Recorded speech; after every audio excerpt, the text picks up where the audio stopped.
All right, guys, greetings again. Happy lunch hour. I want to do something a little different today. This is a question I get quite often. Should I buy a gas generator? Should I buy a solar generator? And my answer to that would be yes, both. And I want to kind of explain just a little bit on this. Obviously, sitting here next to me is my gas generator. It's a Champion brand generator, 4,500 starting watts, 3,650 running watts. It's a decent sized generator, okay? I've owned it for about 6 years. I bought it at Tractor Supply. I think I paid probably $450, $500 for it back 6 years ago. All right. So, that being said, but you think about everything in the way of choices that you have. I need to buy a car. Do I buy gas or electric? I need to replace my water heater. Do I get gas or electric? I want to put a new stove in the house. Do I get gas or electric? We have quite a bit of choice in the matter. But when it comes to power generation, both are the way to go. And again, nobody, well, maybe if you're Mark Zuckerberg, but nobody is going out and going, oh, okay, I'm going to get my entire gas set up, my entire electric set up, and I'm going to drop God knows how many thousands of dollars to do it all at once. You build over time. And like most of you that are doing it, that's exactly what I did. Okay, probably took me 4 or 5 years before I had all the components I needed, that I was comfortable that I've got power to get me through any sort of long-term grid down situation for whatever reason. But the question that I hear often is, which one should I get? And I said, both. Now, obviously we are sitting out in my garage. Why? Because that's where I store this generator. Because, you know, in my living room or in my bedroom is not exactly the place I want to store a gasoline-powered anything, okay? You know, you're not storing your lawnmower in your living room. Why? You don't want the smell of gasoline in there. Not that this smells or anything like that, but you don't want to be spilling it on the carpet or anything sort. Gas generator, not exactly safe to run in the house. You ever heard of carbon monoxide poisoning? Yeah. But this is a good generator. It serves me well. It does what I need it to do. It's good size. Okay, I mean, 3,650 running watts. That's the same size as one of the large solar generators that you see me talk about. It's what, 2 feet by 18 inches by 18 inches. I've got it on a furniture dolly because it's basically too heavy for me to carry around.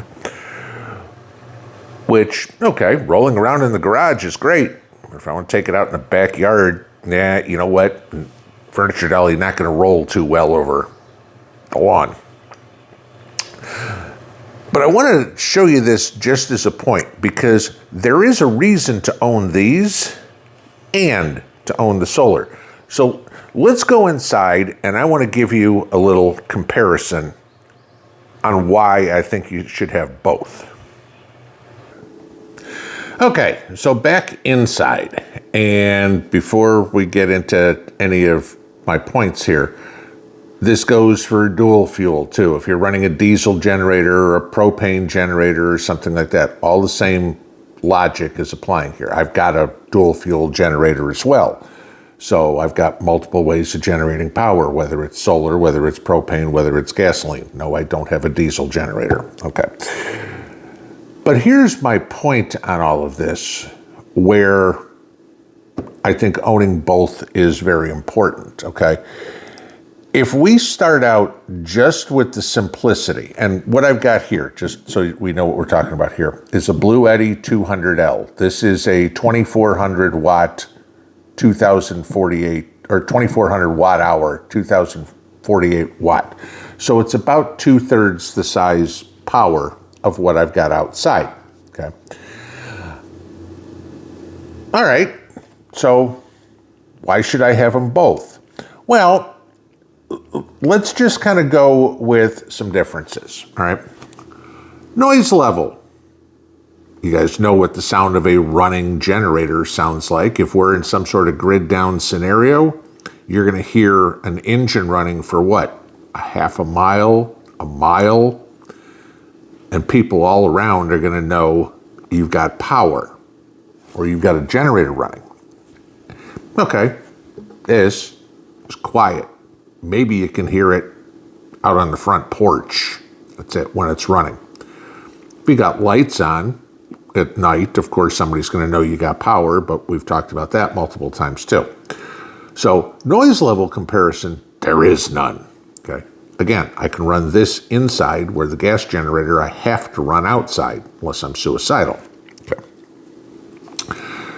So if it's inside, it's even more insulated for sound. Let's talk about runtime. I've discussed this before.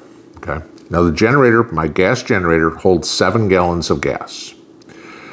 It will run at 50% capacity for about 6 hours. All right. So if I run a refrigerator and a freezer, which that would be about 50% capacity of that generator, I could run on there in 3.5 gallons of gas for 6 hours. It's okay. Fair enough. 3.5 gallons of gas cost me, what I'm paying right now, about $10. All right. Got to run the extension cords from outside into the house, so be it. Okay. This one, which is 2/3 the size, will run for about 10 hours on no gas with no noise. So it doesn't cost me the extra $10 each time I use it. And it's not out in the weather. It's not at the risk of being stolen because it's in the house. And it gets me 75% more runtime running 2 large appliances. And it's a smaller unit. Again, talk size-wise. I told you what that one was. This one's about 15 by 9 by 15 again. Okay. And I can carry this one. It's a little heavy, but I can carry it. Okay. Don't need to put it on wheels. We don't have any issues with, changing fuel filters, exhaust, the smell, anything of the sort. I don't have any maintenance on this. I don't need to change oil filters. Here's a big one. You've got a gas generator. You need to change that gas, about every 6 months? Okay, so either you're draining your generator or you're running it, burning that 7 gallons of gas for no purpose. And before you say, well, it's empty. Okay, so the first time you use it, you fill it up, the power comes back on in an hour, and now you've still got gas in there. What do? You're going to have to empty it, you're going to have to run it, whatever. Somehow you're going to have to burn up that gas so it doesn't get all gummy inside and ruin the generator in the first place. I've used both of them. Obviously, I've got my house set up on solar, but I've got that. What is a gas generator great for? Why do I have one? Okay, what's besides the fact of it's a backup to a backup? Okay. In a grid down scenario, we could have days like today where it's raining, it's cloudy, there ain't a whole lot of solar input that I can get, okay?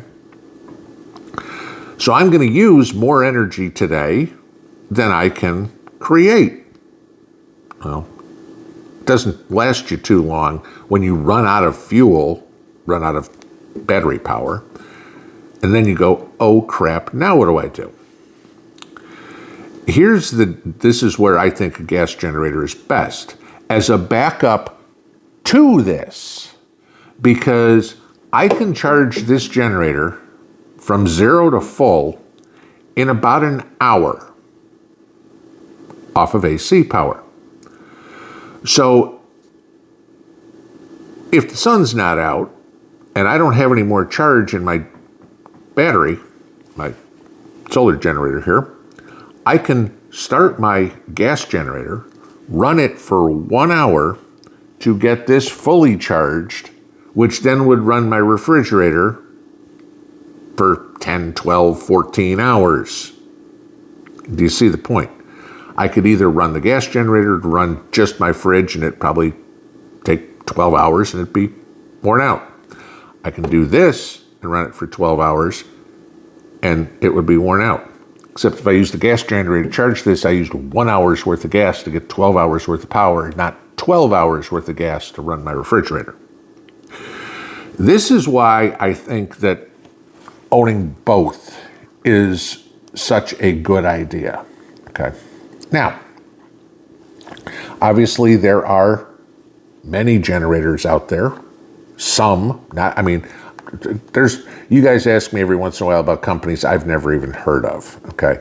I mean, and I know of some of the other ones that I've never reviewed. And I know of some that I've had sent and they were absolute junk or were way overpriced.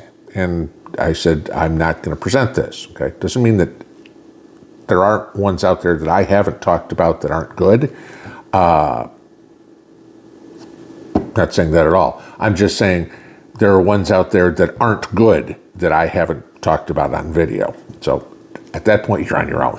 You know, I'm doing the research on this one. I'm putting these things through the real world tests. Okay. But so this one, which, like I said, is a Bluetti AC200L. Okay. It's lightweight. It's about 60 pounds, if you want to consider that lightweight, which is a lot better than 150 pounds that my gas generator is. Okay. You know, if you're Atlas, hey, go ahead, carry it. Okay. But nice things on here, and I'm just going to show you this for example. Just like my gas generator, it's got a 300 amp plug, okay? Unlike my gas generator, this has 4 AC outlets. That one has 2, okay? Unlike my gas generator, this has USB and USB-C plugs on it. Please tell me nobody is charging their phone off of a gas generator. Just saying, okay? It's certainly much more portable. It's certainly much more maneuverable, if you will. Can easily throw this in the back seat of the truck and take it out on a boat if I wanted to, or go camping with it, or put it in an RV, or do something like that. Take it to a bug out location. You know, water resistant, yes. Waterproof, no. I mean, again, we're talking electronics. I wouldn't want to leave my gas generator out in the rain either, though it's a little more waterproof than these are. It's just, you look at some of these and you go, it's okay. Can I expand my gas generator? No, it is what it is. This one, I can expand it. I can add more batteries to it, okay? I can basically nearly triple or I take it back, nearly quadruple the output of this by adding other batteries to it, okay? Not the whole generator, just the battery. If I want to quadruple the power in the garage, I've got to buy more generators. Just saying. So there are definite advantages to owning solar, but that does not mean by any means that gas is something you'd never want to touch. Personal belief, own them both. Have a backup to your backups, right? Certain things, you want gas. Certain things, you want electric. Certain things, you want both. Just saying. And yeah, I'm going to give this one away. Also just saying. Okay. So on Tuesday night, we will give this particular generator away. It's brand new. Okay. It's been turned on one time here. In order to enter, like everything else, you'll need to enter a comment below this video, and this video only, with the state in which you live in, lower 48 only. Sorry, I can't ship to Alaska, Hawaii, Canada, Puerto Rico, anything like that. Lower 48 states, contiguous U.S., that's it. And I also want a word with the letter H in it, as in hotel. We'll do the drawing on Tuesday night. live stream, 8 o'clock Eastern. It's always 8 o'clock Eastern. It is must be present to win. As per normal, we will draw it live on air there in front of everybody through the random comment picker. Whoever's name is drawn, provided it's a valid entry, they will have 3 minutes to reply in the comments that they are in fact present, and then I will ship this to them. But it's a question that comes up often. Should I own gas? Should I own solar? I live in an area there's not much sun. Even if there's not much sun, I think I laid out a plan why having something like this can save you a lot on buying the gas. Sure, these are a little more expensive, but the way the prices are coming down, ain't much more expensive than a gas generator anymore. But in the long run, you don't have to buy the gasoline. And if the gasoline is gone, SHTF situation, your gasoline generator is now a big doorstop. Unless they block out the sun, talking to you, Great Britain, this one will keep working. Have a good afternoon, guys. See y'all next time.